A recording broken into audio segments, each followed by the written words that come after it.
بسم اللہ الرحمن الرحیم۔ قدرت خداوندی کا احاطہ۔ آیت الکرسی بظاہر ایک مختصر سی آیت ہے، لیکن اس میں اللہ جل شانہ کی توحید و ذات و صفات کا بیان ایک عجیب و غریب انداز میں بیان کیا گیا ہے، جس میں اللہ تعالیٰ کا موجود ہونا، زندہ ہونا، سمیع و بصیر ہونا، متکلم ہونا، واجب الوجود ہونا، دائم و باقی ہونا، سب کائنات کا موجود خالق ہونا، تغیرات و تاثرات سے بالا تر ہونا، تمام کائنات کا مالک ہونا، صاحب عظمت و جلال ہونا کہ اس کے آگے کوئی بغیر اس کی اجازت کے بول نہیں سکتا، ایسی قدرت کاملہ کا مالک ہونا کہ سارے عالم اور اس کی کائنات کو پیدا کرنے، باقی رکھنے اور اس کا نظام قائم رکھنے سے اس کو نہ کوئی تھکان پیش آتی ہے نہ سستی، ایسے علم محیط کا مالک ہونا جس سے کوئی کھلی چھپی ہوئی چیز کا کوئی ذرہ اور قطرہ باہر نہ رہے۔ گویا کہ اس مختصر سی آیت میں حق تعالیٰ کی قدرت کاملہ کو اس طرح سمیٹ دیا گیا جس طرح کوئی سمندر کو پیالے میں سمیٹ لیتا ہے، اور قابل حیرت انداز بیان خود حق تعالیٰ کا ہے، کسی اور کی زبان میں اتنی وسعت کہاں۔ اس آیت میں 10 جملے ہیں۔ پہلا جملہ اللہ لا الہ الا ہو۔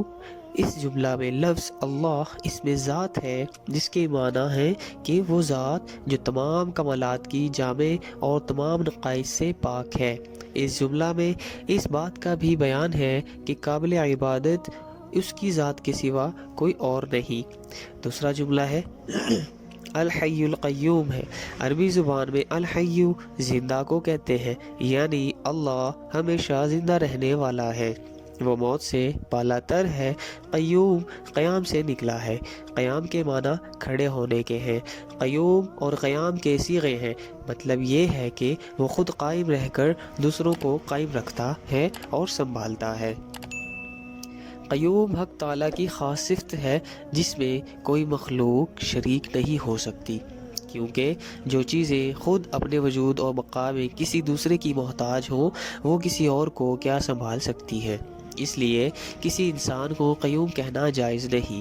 جو لوگ عبدالقیوم نام کو بگاڑ کر صرف قیوم کہتے ہیں وہ گنہگار ہوتے ہیں۔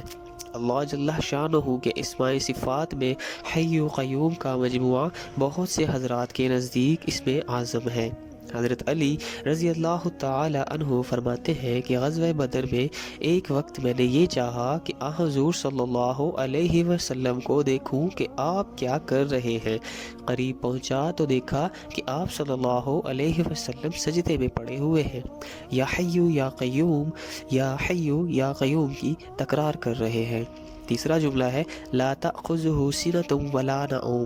لفظ سنۃ سین کے زیر کے ساتھ اونگ کو کہتے ہیں، جو نیند کے ابتدائی آثار ہوتے ہیں، اور نوم مکمل نیند کو۔ اس جملے کا مفہوم یہ ہے کہ اللہ جل شانہ اونگ اور نیند سے بری اور بالا ہے۔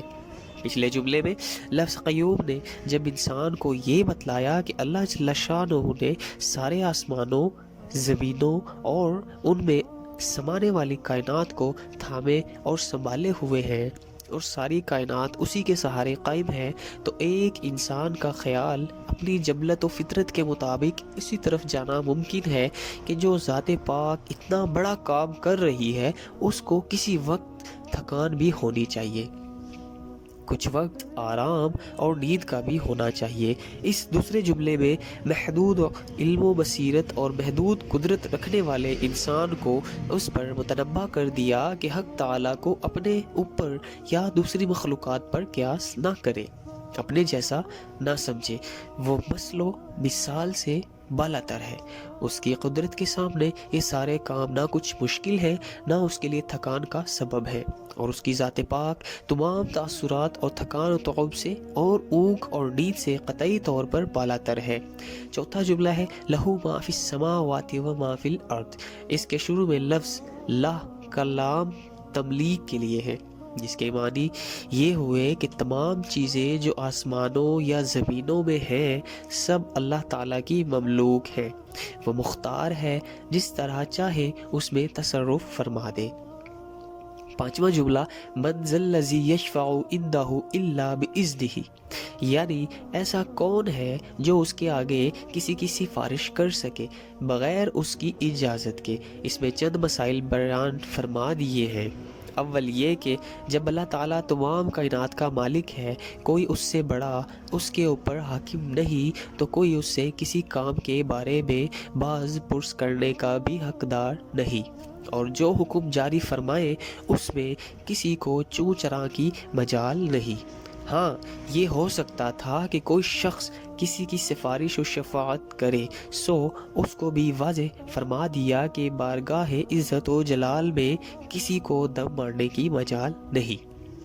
ہاں، کچھ اللہ تعالیٰ کے مقبول بندے ہیں جن کو خاص طور پر کلام اور شفاعت کی اجازت دی جائے گی، غرض بلا اجازت کوئی کسی کی سفارش و شفاعت بھی نہ کر سکے گا۔ حدیث میں ہے کہ رسول اللہ صلی اللہ علیہ وآلہ وسلم نے فرمایا کہ محشر میں سب سے پہلے میں ساری امتوں کی سفارش کروں گا، اسی کا نام مقام محمود ہے، جو حضور صلی اللہ علیہ وآلہ وسلم کی خصوصیات میں سے ہے۔ چھٹا جملہ ہے یعلم ما بین ایدیہم وما خلفہم، یعنی اللہ تعالیٰ ان لوگوں کے آگے پیچھے کے تمام حالات و واقعات سے باخبر ہے۔ آگے اور پیچھے کا یہ مفہوم بھی ہو سکتا ہے کہ ان کے پیدا ہونے سے پہلے اور پیدا ہونے کے بعد کے تمام حالات و واقعات حق تعالیٰ کے علم میں ہیں، اور یہ مفہوم بھی ہو سکتا ہے کہ آگے سے مراد وہ حالات ہیں جو انسان کے لیے کھلے ہوئے ہیں، اور پیچھے سے مراد اس سے مخفی واقعات و حالات ہوں، تو معنی یہ ہوں گے کہ انسان کا علم تو بعض چیزوں پر محیط ہے اور بعض پر نہیں۔ کچھ چیزیں اس کے سامنے کھل جاتی ہیں، کچھ اس سے پوشیدہ رہتی ہیں، مگر اللہ جل شانہ کے سامنے تمام چیزیں کھلی ہوئی رہتی ہے۔ ساتواں جملہ ہے وَلَا يُحِيطُونَ بِشَيْءٍ مِّنْ عِلْمِهِ إِلَّا بِمَا شَاءَ، یعنی انسان اور تمام مخلوقات اللہ کے علم کے کسی بھی حصے کا احاطہ نہیں کر سکتے، مگر اللہ تعالیٰ جس کو جتنا حصہ علم عطا کرنا چاہیں صرف اتنا ہی علم اس کو مل سکتا ہے۔ اس میں بتلا دیا گیا کہ تمام کائنات کے ذرے ذرے کا علم صرف اللہ جل شانہ کی خصوصی صفت ہے، انسان یا کوئی اور مخلوق اس میں شریک نہیں ہو سکتی۔ 8واں جملہ ہے وسع کرسیہ السماوات والارض، یعنی اس کی کرسی اتنی بڑی ہے جس کی وسعت کے اندر ساتوں آسمان اور زمین سمائے ہوئے ہیں۔ اللہ تعالیٰ نشست و برخاست سے بالا تر ہے، اس قسم کی آیات کو اپنے معاملات پر قیاس نہ کیا جائے۔ اس کی کیفیت و حقیقت کا ادراک انسانی عقل سے بالا تر ہے، البتہ مستند احادیث اور روایات سے اتنا معلوم ہوتا ہے کہ عرش اور کرسی بہت عظیم الشان ہے، جو تمام آسمانوں اور زمینوں سے بدرجہ بڑے ہیں۔ ابن کثیر نے روایت کیا ہے کہ حضرت ابو ذر غفاری رضی اللہ عنہ نے نقل کیا ہے کہ انہوں نے حضرت صلی اللہ علیہ وآلہ وسلم سے دریافت کیا کہ کرسی کیا اور کیسی ہے۔ آپ صلی اللہ علیہ وآلہ وسلم نے فرمایا قسم ہے اس ذات کی جس کے قبضے میں میری جان ہے کہ ساتوں آسمانوں اور زمینوں کی مثال کرسی کے مقابلہ میں ایسی ہے جیسے ایک بڑے میدان میں کوئی ہلکا انگشتری ڈال دیا جائے۔ 9واں جملہ ہے وَلَا يَؤُودُهُ حِفْظُهُمَا، یعنی اللہ تعالیٰ کو ان دونوں عظیم مخلوقات آسمانوں اور زمین کی حفاظت کچھ گراں نہیں ہوتی، کیونکہ اس کے قادر مطلق کی قدرت کاملہ کے سامنے یہ سب چیزیں نہایت آسان ہے۔ 10واں جملہ ہے وَهُوَ الْعَلِيُّ الْعَظِيمُ، یعنی وہ عالی شان اور عظیم الشان ہے۔ پچھلے 9 جملوں میں حق تعالیٰ کی ذات و صفات کے کمالات بیان ہوئے ہیں۔ ان کو دیکھنے اور سمجھنے کے بعد ہر عقل رکھنے والا انسان یہی کہنے پر مجبور ہے کہ عزت و عظمت اور بلند و برتری کی مالک و سزاوار ہے وہی ذات پاک ہے۔ ان 10 جملوں میں اللہ جل شانہ کی صفات کمال اور اس کی توحید کا مضمون پوری وضاحت اور تفصیل کے ساتھ آ گیا۔ جزاک اللہ خیر۔